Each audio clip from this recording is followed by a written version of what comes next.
When you walk into a room, does the tension level go up or go down? When you walk into a room, does the tension level go up or does it go down? When you show up in a situation, does your presence signal peace or does it signal escalation of conflict? Blessed are the peacemakers. Of course, peacemakers can actually raise the tension level and create conflict. Jesus was the Prince of Peace, but look where it got him. Not everyone wants peace. And if you're there with a peace agenda, you are a threat to the agenda of those who profit by stirring things up, right? That's what makes this beatitude so tricky. So simple, but also so complicated. It's so desirable, but it's so messy. And frankly, there are people who claim to be followers of Jesus who back down on this beatitude because they do not want to do the difficult work of making peace in a less than a responsive world. But if you're truly going to follow Jesus, peacemaking will become a priority. Jesus is the Prince of Peace, so peacemaking is core to Jesus' operation as He transforms the world. And that's a key point this morning if you're jotting these things down on the message guide. Jesus is the Prince of Peace, so peacemaking is core to God's operation as He transforms the world. Jesus is forming an army of crack peacemakers. And in the Beatitudes, He is inviting us to enlist. Again, the Beatitude poem is the preamble to the Sermon on the Mount, which is Jesus' Magna Carta for His kingdom. This stuff is all core to what Jesus is trying to introduce to His followers and ultimately to the world through His followers. So I want to make 9 fairly brief observations about peacemaking this morning that I hope will help us as recruits in Jesus' inverted army. Number 1, Jesus' peacemaking agenda is an extension of the Old Testament idea of shalom. Jesus' peacemaking agenda is an extension of the Old Testament idea of shalom. Of course, shalom is the Hebrew word for peace. And it is really a really important concept. Peace is an important concept in the Old Testament. Throughout the Old Testament, for example, Psalm 34:14, which is juxtaposed with evil. Peace is juxtaposed with evil. That means that it is portrayed as being the opposite of evil. It is the opposite of sin. It is what is good. Here's the Message version of Psalm 34:14. Turn your back on sin, do something good. Embrace peace, don't let it get away. They're opposites. Now I know I've mentioned before that the Hebrew idea of shalom or peace is really similar to the Hawaiian idea of aloha. It's not necessarily the absence of conflict, but it is the presence of wholeness and well-being even in the midst of that conflict. The very presence of shalom, or the presence of aloha, if you're an islander, ultimately subverts the evil around it. It disarms the evil around it just by practicing it. Its very presence diffuses things which are contrary to God and His will. And this is why it's so important. Shalom is subversive in a world tainted by brokenness and evil. When you choose to follow Jesus and participate in creating peace, you are launching an assault on the forces of evil in the world. And ground zero of that assault is your context. It is the place where God has placed you. Where you are right now is where God wants you to launch the peace assault. Number 2, Jesus is the Prince of Peace. Jesus is the Prince of Peace. That is, it's what he's about, right? The early Christians read that passage that Alex read for us a few minutes ago in Isaiah 9:6-7 and said, wow, that's Jesus. That's him right there. A child is born to us, a son is given to us, and authority will be on his shoulders, and he will be named Wonderful Counselor, Mighty God, Eternal Father, Prince of Peace. There will be vast authority and endless peace for David's throne and for his kingdom, establishing and sustaining it with justice and righteousness now and forever. And you always feel like you want to say amen, sing amen. I mean, it's just so powerful of a statement. And the Apostle Paul picks up on this idea, although he doesn't use the Prince of Peace terminology. He picks up on the idea in the Ephesians 2 passage, which we have studied so many times, and we keep going back to Ephesians 2, 12 through 19, where he says, in this world you had no hope and you had no God. But now, thanks to Christ Jesus, you who were once so far away have been brought near by the blood of Christ. Christ is our peace, he says.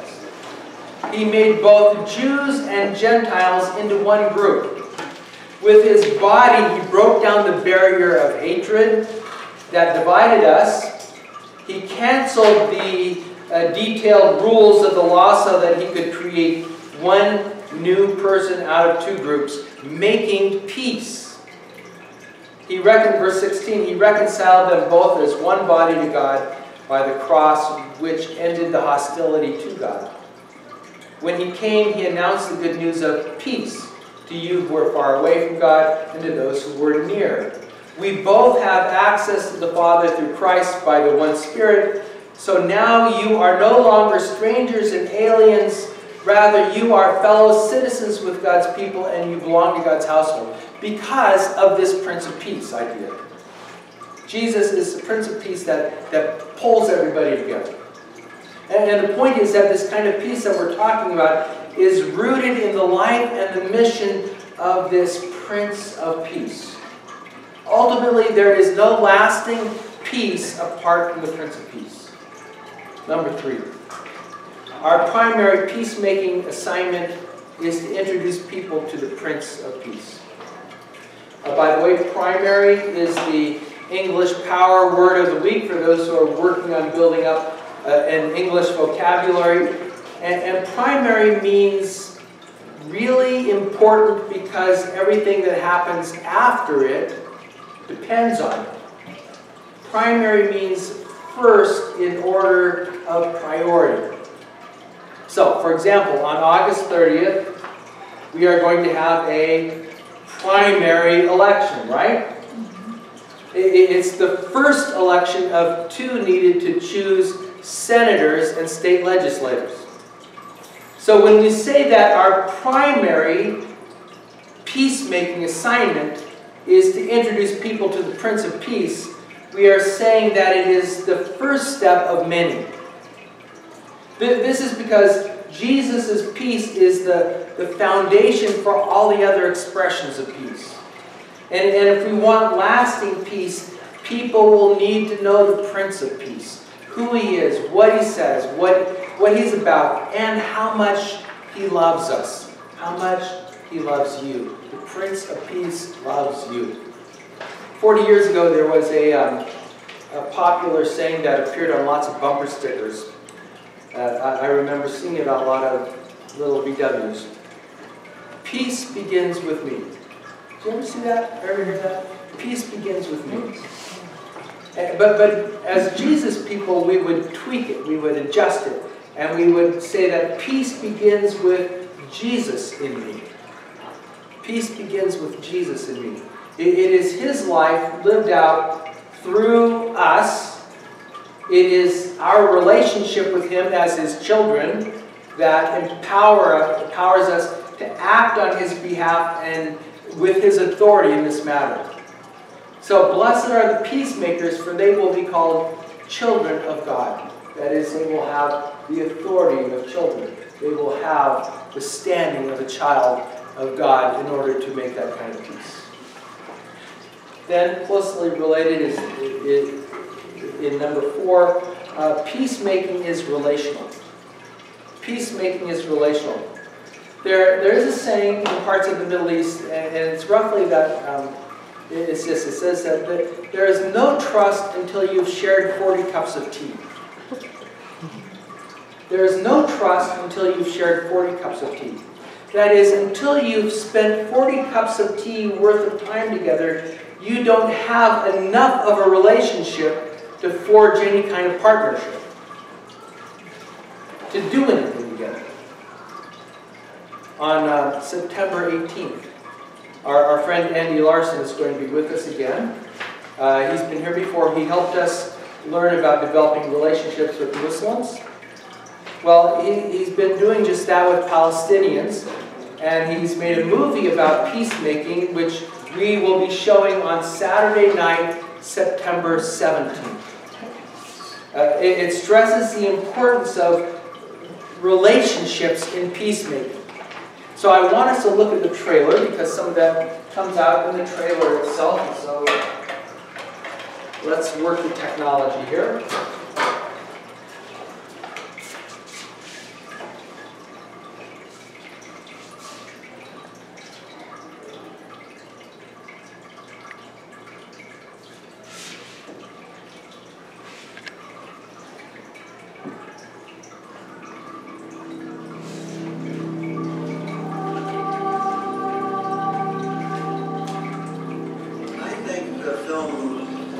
Speaks to a very important issue in the world. I thought it was very eye-opening. Personally, I feel a little bit convicted, like I don't actually know a lot of the history of the region.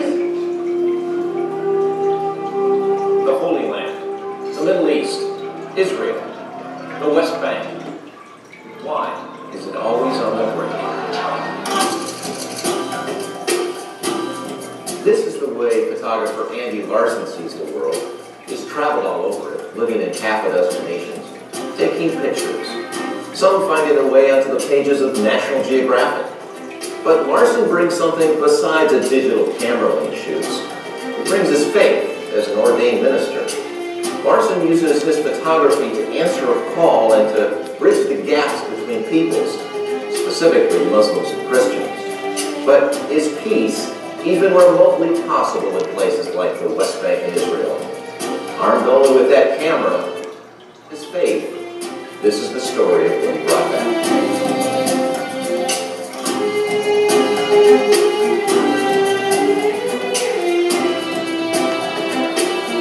Yeah, we're right at the entry to the Damascus Gate. The Damascus Gate is the entry to the Muslim quarter of the old city of Jerusalem. If someone killed your father or your daughter or your son, you kill back. And you try to be more violent. But I never thought about revenge. Because our case as a Brazilian, it's about justice, it's about freedom. If I feel I have then what I want more. There will be an end to occupation. I have absolutely no doubt about it. Are we seeking new initiatives? Are we building bridges? Are we really peacemakers? I definitely think it's possible. Yeah. But not at the moment. I need people here to love each other. Yes. Yeah.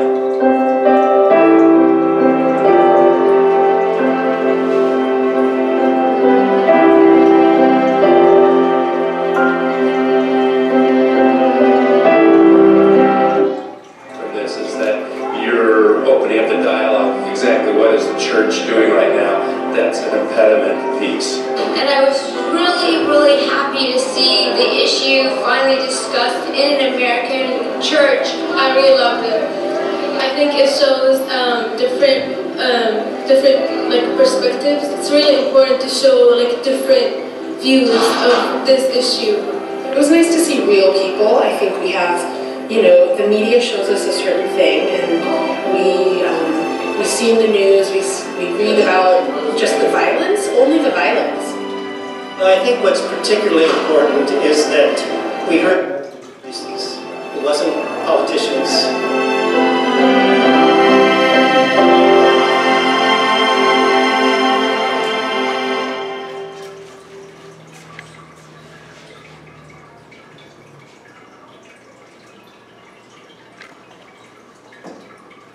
Again, we're planning to do that in September, the evening of September 17th.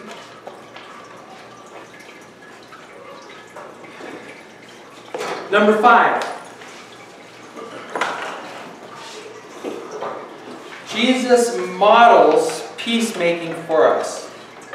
Jesus models peacemaking for us. In case you're wondering what peace actually looks like, he embodies it. And then he engages the enemy through the acts of healing and compassion. Even to those who are living on the margins.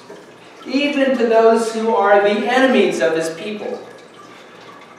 Even though he had the power to blast evil from the face of the earth, he modeled the kind of peacemaking through patient servanthood.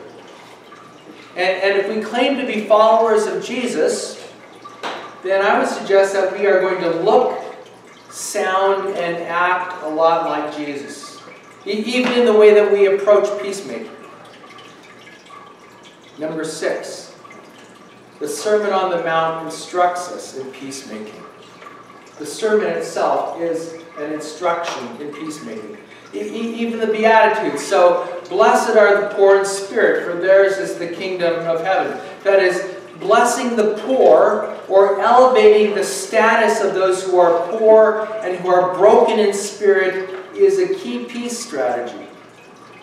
Blessed are those who mourn, for they will be comforted. That is, blessing those who grieve. Taking seriously the pain is a way to make peace. Blessed are the meek, for they will inherit the earth. That is, blessing the humble and living humbly. We get a lot more done when we act humbly than we act pompously.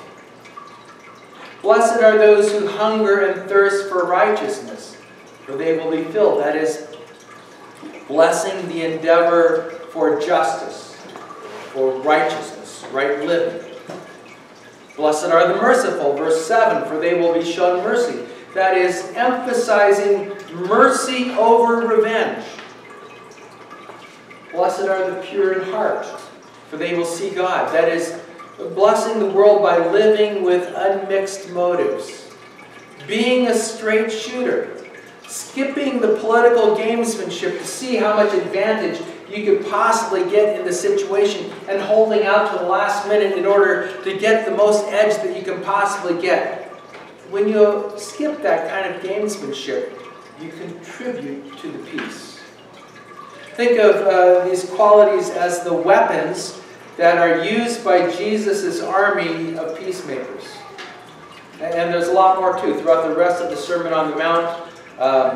Such as avoiding condemning people as fools. Even when they are fools, if you don't condemn them as fools, if you don't call them a fool, Jesus says in Matthew 5:21-26, or in Matthew 5:33-37, avoiding making a production out of what you're going to do. He says, don't coming out with these public statements and swearing these big oaths that you're going to do. Just be honest and following through with your simple words. And then in verses 38-42, practicing non-retaliation. Non-retaliation. If you're smacked on the face, turn the other cheek. If the soldier makes you carry the pack 1 mile, go ahead and carry it for him 2 miles. Loving your enemy and praying for those who harass you. Matthew 5:14 43 to 48. That's just the beginning, and it's obviously all very unconventional. It is not the way that we would normally think that peace should come about. And if we're following Jesus' instructions, we will be unconventional people as well. So number 7. Active nonviolence is Jesus' default approach to peacemaking.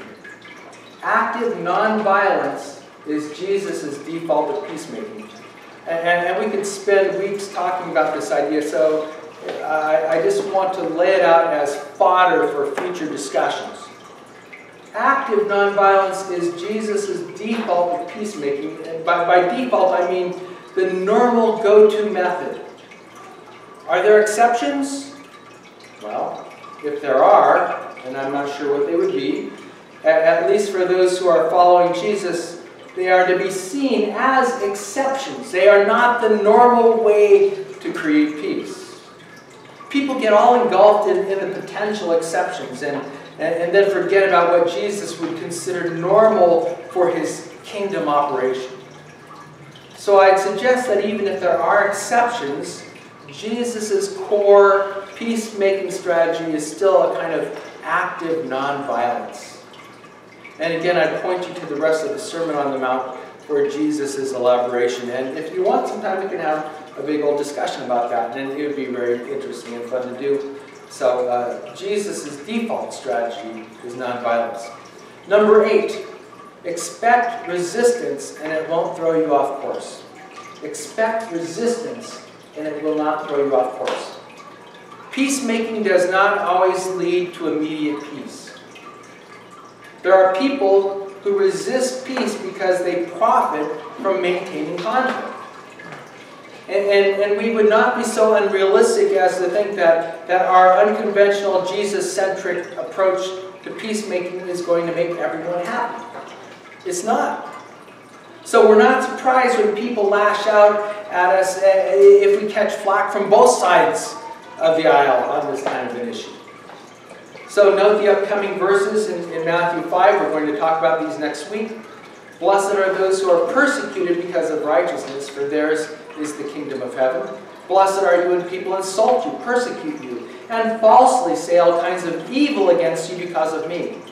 Rejoice and be glad, because great is your reward in heaven. For in the same way they persecuted the prophets who were before you. Jesus stayed his peacemaking course even when he met the resistance. And by staying that course, he established an earth-shattering reconciliation, even if it cost him his life. He shook things up.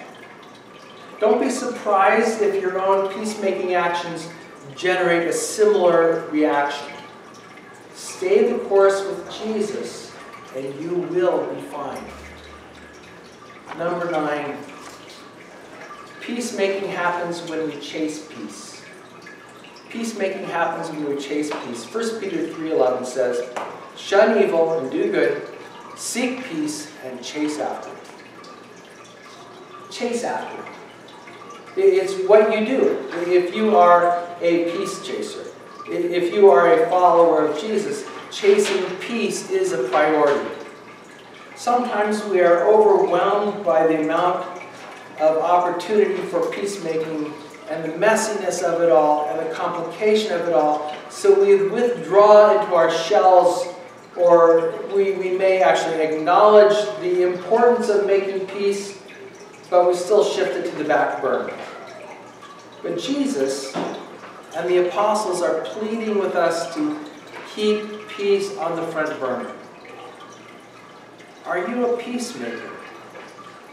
When you walk into a room, does your peace-filled life bring shalom to the situation?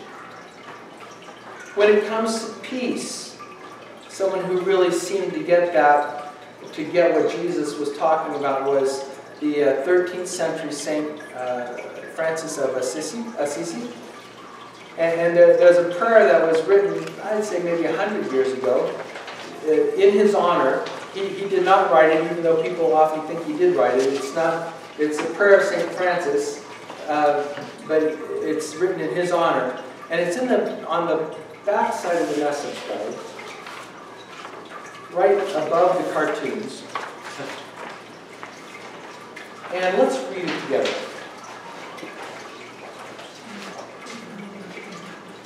Lord, make me an instrument of your peace. Where there is hatred, let me sow love. Where there is injury, pardon. Where there is doubt, faith. Where there is despair, hope. Where there is darkness, light. Where there is sadness, joy.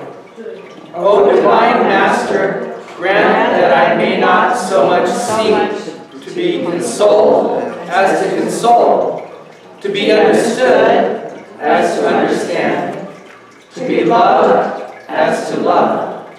For it is in giving that we receive, it is in pardoning that we are pardoned, it is in dying to self that we are born to eternal life. Amen. And that is the good news.